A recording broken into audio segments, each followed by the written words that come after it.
The Amalfi Coast is a long stretch of coastline along the southern edge of Italy that stands as one of the most popular tourist destinations in the region due to its beautiful villages. From hiking the Path of the Gods to exploring the town of Sorrento, join Viewcation as we explore the best things to do on the Amalfi Coast in Italy. Go hiking on the Path of the Gods. With a name like the Path of the Gods, one might think this beautiful hike is only for tourists in touch with their inner Olympiad, but the Path of the Gods isn't all that long or all that challenging. The 4-mile hike gets its name not from the godlike nature of the challenge it presents, but instead from the religious experience that can be granted to visitors from its incredible views. It offers some of the most spectacular views of the Amalfi Coast that you're going to find. The trail goes between the towns of Nocelle and Bomerano, and its trek will take visitors far above the village of Positano. The trail is actually accessible from Positano, but accessing the trail from the village will require you to trek nearly 800 steep steps. While the hike itself isn't that big of a deal, going up or down these steps even once might be enough to do you in. Guided tours are offered, or you can simply take the hike yourself. Find out where the Amalfi Coast got its name.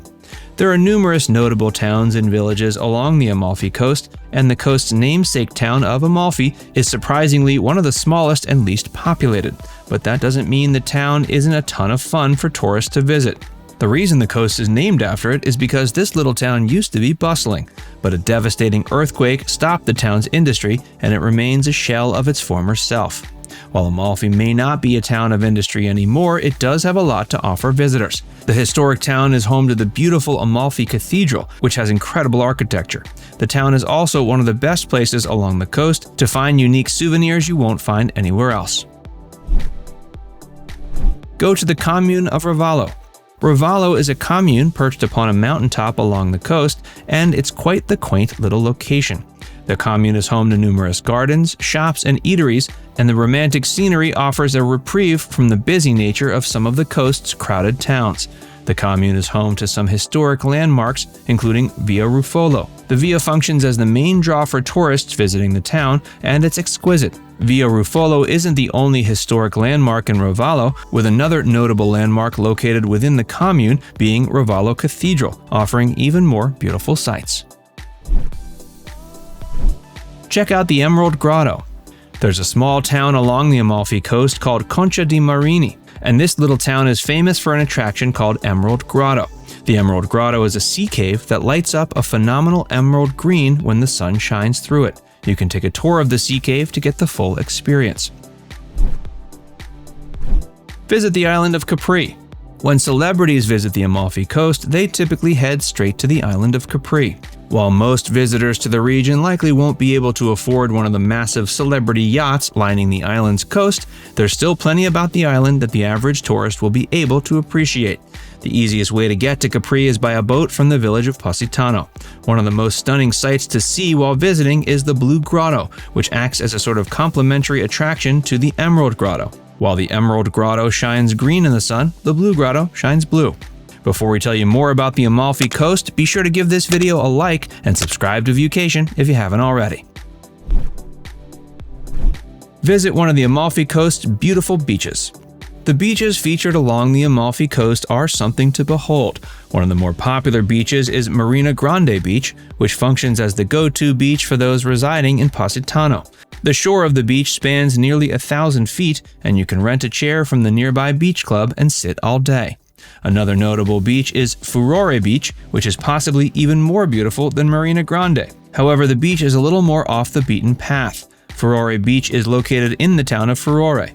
Once there, you'll have to descend nearly 1,000 steps to get there, but there are also boats that will take you to Ferriere Beach from various locations along the Amalfi Coast. Tourists looking to visit Ferriere Beach should keep in mind two things. There's minimal parking in the town of Ferriere, and the beach only gets direct sunlight for a few hours a day. Check out the village of Positano. Positano functions as sort of a cultural hub for the Amalfi Coast. While it might not be as big as the town of Sorrento, the sights it offers are much more unique and beautiful. It has the reputation of being the most beautiful village along the Amalfi Coast, and we agree. It sits along a cliff, and the village is lined with picturesque pastel buildings that are sure to please the palate of visiting tourists. Of course, there are plenty of places to shop and eat, and plenty else to do within the village. There's the aforementioned Marina Grande Beach, as well as Arienzo Beach. And there are the steep steps leading up to the Path of the Gods. Hike the Valle dei Mulini. The Valle dei Mulini, or Valley of the Mills, is a valley located along the Amalfi Coast that offers spectacular views. Hiking the valley is one of the best ways to experience the outdoors while visiting the coast, and there's plenty to see along the way. There are numerous ruins, a broken-down paper mill, and even some waterfalls. You can begin the hike through the valley from Amalfi, and hiking all the way across the valley will take you to the town of Sorrento. Between the two rests the town of Minori, which is certainly worth a visit if you have time. The town of Minori is a quiet and unexpectedly beautiful little harbor town, with one of its more notable attractions being the 11th century Basilica of Santa Trifomena, which is a historical Catholic church. Experience the ruins of Pompeii. The ruins of Pompeii are something to behold, though you'll likely have to face a fair amount of crowds while visiting. The crowds can be beat sometimes by booking a guided tour in advance, which some say is the best to experience this vast archaeological site. The ruins of Pompeii are ancient, and you aren't likely to find a much better portal to the past anywhere on the Amalfi Coast. Take the nature reserve walk at the Valle delle Ferriere. Another notable valley is the Valley of Ferriere, or Valle delle Ferriere. One of the best ways to experience this valley is by taking the guided 3-hour-long nature reserve walk. This walk will allow you to see all types of plants that you won't find anywhere else, and some of them are carnivorous. There are also waterfalls and lemon trees along the walk. Visit the town of Sorrento. The town of Sorrento is the most popular town along the coast, and that means it can get fairly busy. But you'll certainly want to see this bustling town at least once. Sorrento is a great place to experience some of the culture of the region. While visiting, be sure to try out some gelato and limoncello. Gelato is a light Italian ice cream, while limoncello is a lovely lemon liqueur. Now it's time to hear from you. Did we miss any of your favorites in the Amalfi Coast? Let us know in the comments section below. And before you go, make sure you give this video a like and subscribe to Viewcation if you haven't already. Click the bell icon to stay updated on all our latest content.